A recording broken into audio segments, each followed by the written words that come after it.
off voz. Así que bueno, quizás muy simple, pero quizás les sirva.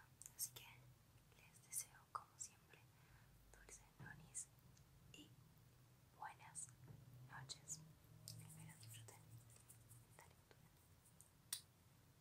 Bueno, muchachada, vamos a empezar entonces con esta lectura. Va a ser una lectura de un texto que va a estar basado en la psicopatología de la psicología. O sea, no de la psicología, sino vamos a ver más la parte psicopatológica, pero en un punto más introductorio, ¿sí? Así que bueno, esto que les voy a leer es de un autor que se llama Vallejo y bueno, es el capítulo 1 y el capítulo 2. Así que vamos a empezar con el capítulo 1, que es el introductorio, que dice: según Porot, si así es su apellido, la psicopatología etimológicamente es el estudio de las dolencias del alma. Es una ciencia que toma como objeto la psiquiatría y su espíritu de la psicología. La psicopatología se ha definido como rama de la medicina humanística por excelencia, que se ocupa del estudio, la prevención y el tratamiento de los modos psíquicos de enfermar. Es la rama de la medicina que tiene por objeto la psicopatología de la vida, de relación a nivel de la interacción, que asegura la autonomía y la adaptación del hombre a las condiciones de la exigencia. Esto lo dice Henry A. La forma del síntoma garantiza la constancia porque da estabilidad en el tiempo y el espacio, en tanto que el contenido ayuda a establecer conexiones entre la enfermedad del sujeto y su pasado. Se establece una calibración del signo psicopatológico a dos niveles: superficial, que permite la estructuración de definiciones operativas e instructivas, diagnóstico, y B profunda, que se elabora desde imperceptibles elementos de diagnóstico que se transmiten por tradición oral, ya que se basan no solo en la estructura física del signo psicopatológico, sino en relación al resto de funciones, a la conducta general del sujeto y al marco externo en la que se manifiesta el fenómeno. Perspectivas y tendencias actuales de la psicopatología. Tendencias doctrinales en la psiquiatría actual. Se puede hablar de psiquiatría actual o contemporánea a partir de la Segunda Guerra Mundial. Por una parte, se acaba la hegemonía de la escuela alemana y con ella toda una concepción de la psiquiatría cerrada y hermética, pero también profunda y sistemática. Por otra parte, la psiquiatría europea ha incorporado las aportaciones freudianas, tendencias organomecanicistas que siguen el modelo orgánico al considerar que la enfermedad y sus síntomas son consecuencias directas de trastornos somáticos concretos, normalmente cerebrales, y tendencias organodinamistas no relacionan directamente los síntomas con lesiones específicas, sino que valoran sobre todo la estructura psíquica dinámica que se desorganiza en el caso de la enfermedad para reorganizarse durante la misma a un nivel inferior, más primitivo. Su peligro reside en su abstraccionismo y en la posibilidad de quedarse reducida a una pura construcción teórica basada en criterios solo hipotéticos. Tendencias conductistas centradas, su objetivo fundamental en la conducta observable y mensurable.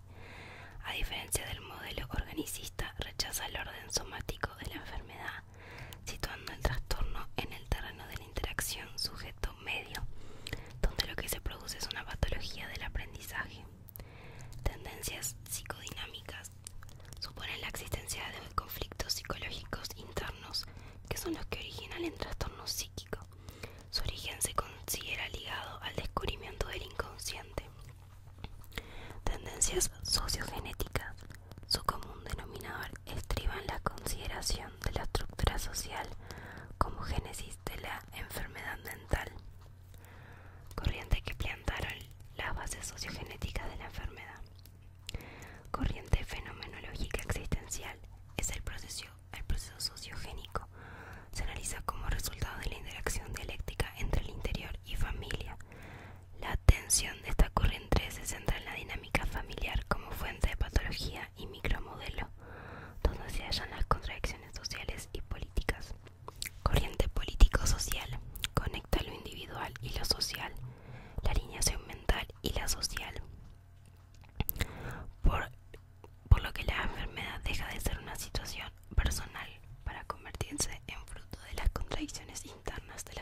social en la que aparece.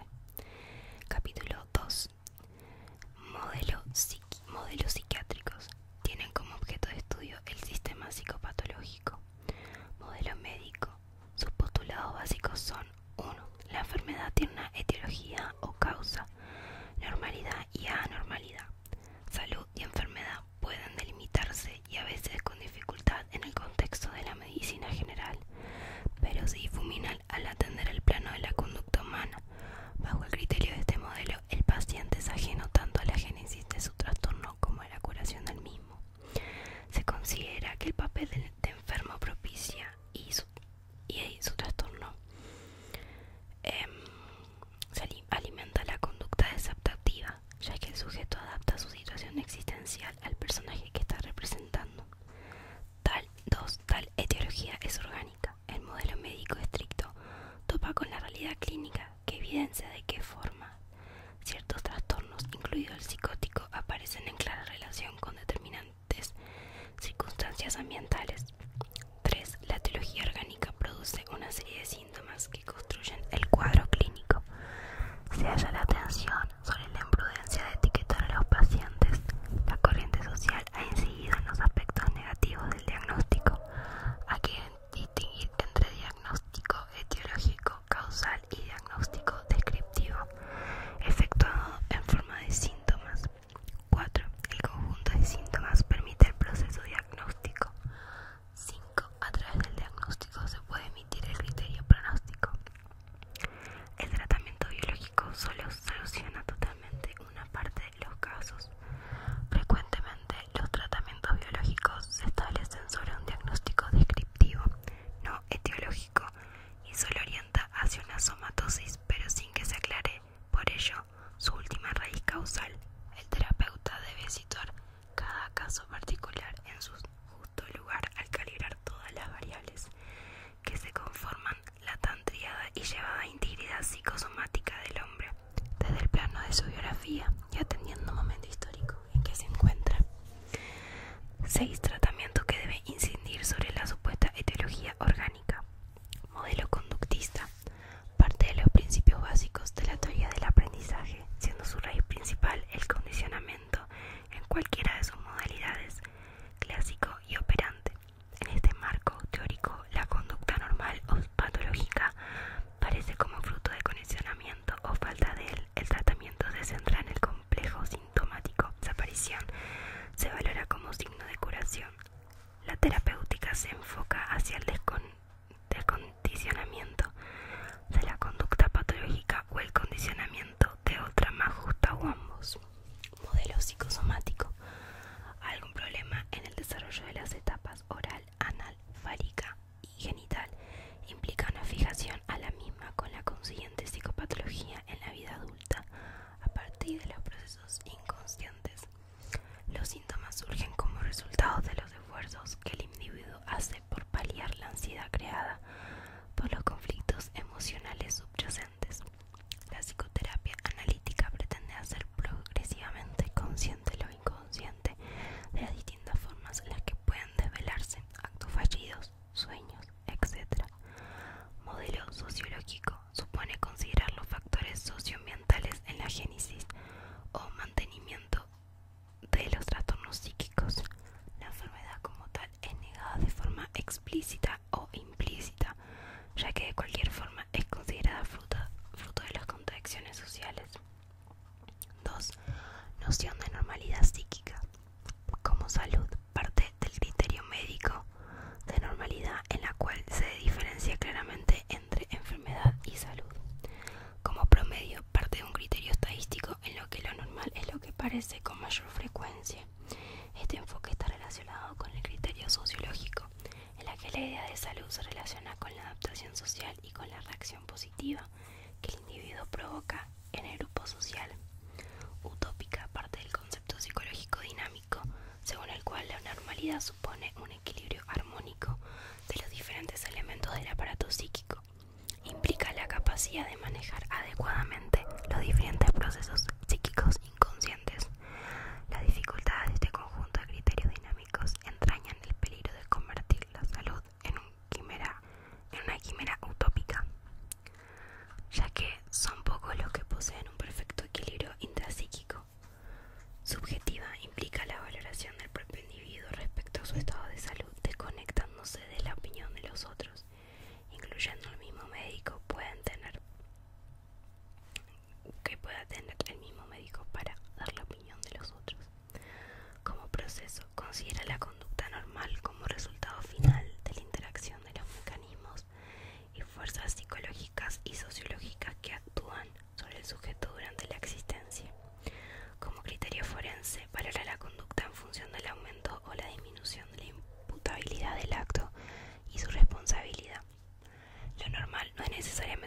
patológico y más bien viene marcado por la desviación media de la norma correspondiente o la totalidad del grupo de referencia. Lo normal se delimita desde el ámbito de la esfera sociocultural y únicamente indica una adaptación adecuada al contexto social. La naturaleza de un fenómeno o conducta como patológico no viene dada por su normalidad o desvío de la norma, sino por el bajo fenómeno o conducta subyacen mecanismos que comportan al sujeto en restricción de su libertad.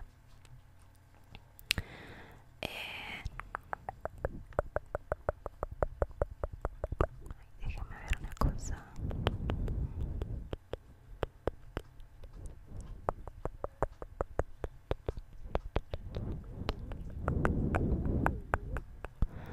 Quiero ver si lo que estoy leyendo es ya de la unidad 2 o pertenece a otra cosa. Sí, acá. Capítulo 2. Las bases teóricas de la psicología dinámica, psicología del yo. En los primeros años, Freud estaba influido por el modelo topográfico topo igual lugar. Los síntomas histéricos eran vistos como el resultado de recuerdos reprimidos de hechos u ideas. Freud hipotetizó que la intervención psicoterapéutica podría levantar esta represión, despertando el recuerdo del suceso. A su vez, una descripción verbal detallada de la idea o el hecho patógeno recordado, acompañado por un efecto intenso, llevaría a la desaparición del síntoma. Pero este modelo luego comenzó a fallarle. La psicología del yo conceptualiza el mundo intrapsíquico como un lugar de conflictos entre las instancias. El superyo, el yo y el ello luchan entre sí en la medida en que la sexualidad y la agresión pugnan por expresarse y descargarse. El conflicto entre las instancias produce la angustia. Shakira está tomando agüita. Bueno, todo esto es más la teoría freudiana, que habla también del mecanismo de defensa, que al trasladar el énfasis del psicoanálisis a los mecanismos de defensa, anticipó el movimiento. Todas las defensas tienen en común la protección del yo frente a las demandas pulsionales del ello. Después, otros tipos de mecanismos de defensa neuróticos son la represión, que era el principal mecanismo de defensa, porque opera de modo inconsciente, expulsando de la conciencia los deseos, sentimientos o fantasías inaceptables, aunque es utilizada por los neuróticos. Caracteriza la personalidad histérica de nivel superior. Otro mecanismo es el desplazamiento. Este es un proceso inconsciente por el cual el sentimiento adherido a una fuente son dirigidos a otros, como es la transferencia o la fobia, son ejemplos clásicos donde inconscientemente la persona dirige lo que siente hacia otro objeto. Entonces es también uno de los principales en cuanto a camuflaje en los sueños, en donde la angustia disminuye y al dormir está preservado el sustituir una figura cargada emocionalmente por otra neutral. En los sueños, cuando los psicoanalistas suelen analizar los sueños, me acuerdo que tenía una profesora que nos decía que, por ejemplo, en el sueño alguien ve a una figura pública, pero en realidad esa figura pública representa a otra persona. Por ejemplo, quizás tu padre, quizás inconscientemente, o sea, como que hay un camuflaje que tiene el mismo sueño, donde la significación no es tan clara. Entonces por eso es que dicen que hay como un desplazamiento. Lo mismo con las fobias o la transferencia. Bueno, otro tipo de mecanismo de defensa es la formación reactiva, que se caracteriza por el alejamiento de un deseo o un impulso inaceptable, adoptando un rasgo de carácter que es diametralmente opuesto a este. Por ejemplo, el TOC es un trastorno bastante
su fase por parte del niño pequeño que llamó el self grandioso exhibicionista.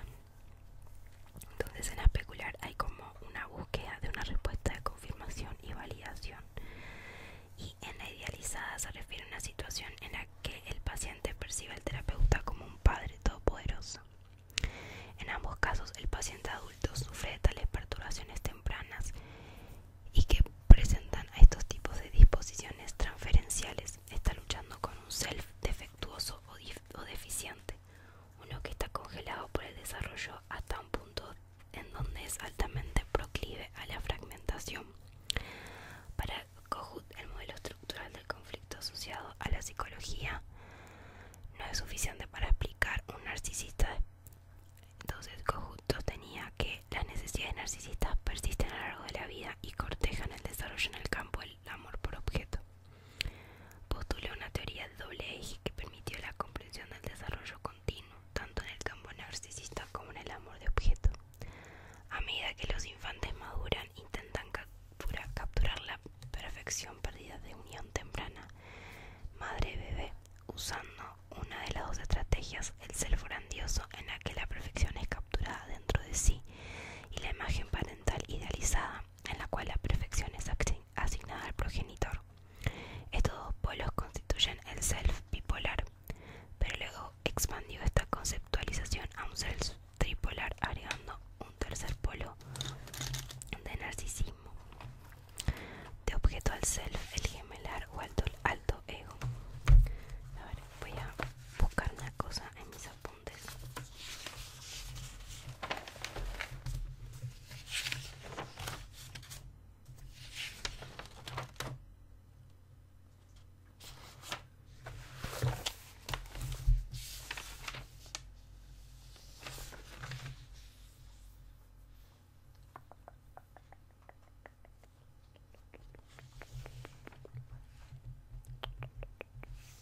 A ver.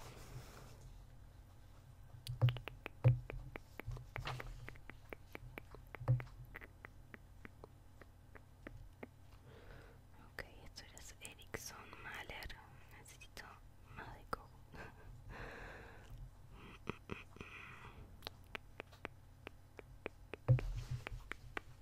A ver.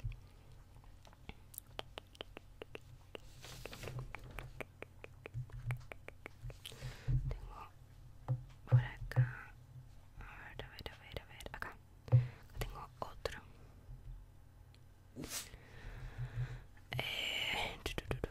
Teoría de Kohut del self, que acá sabemos que dice que el abordaje teórico, un paciente que necesita desesperadamente ciertas respuestas de otras personas para simplemente mantener un sentido de bienestar, como las relaciones externas ayudan a mantener la autoestima y la cohesión del self.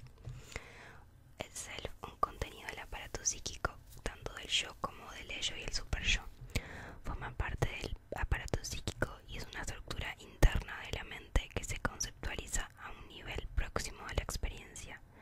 Surge en la situación analítica y se expresa como una abstracción psíquica cercana a la realidad. Los pacientes narcisistas no pueden ser analizados. El narcisista presenta vulnerabilidad de la autoestima, se siente incapaz e inadecuado cuando reconoce o encuentra frustración. Por ello, Kohut propone dos elementos fundamentales, la empatía y la introspección. Ambos delimitan el campo de la observación, ya que todo lo que se conoce a través de ellos pertenece al campo de los fenómenos psicológicos. Además, se reconoció la existencia de una perturbación, la cual llamó trastorno narcisista de la personalidad. El narcisismo primario sería reemplazado por aquello llamado libido objetal. Kohut plantea este narcisismo sufre una evolución independiente de la libido objetal. El resultado del desarrollo pulsional es la estructura tripartita de la mente y el desarrollo del narcisismo del self. Para su maduración, el narcisismo utiliza objetos del medio, objetos del self que están al servicio del self y de su perseveración. Los objetos externos son objetos significativos en el desarrollo del individuo. Y ahí, bueno, está. Ups, y salió. Acá está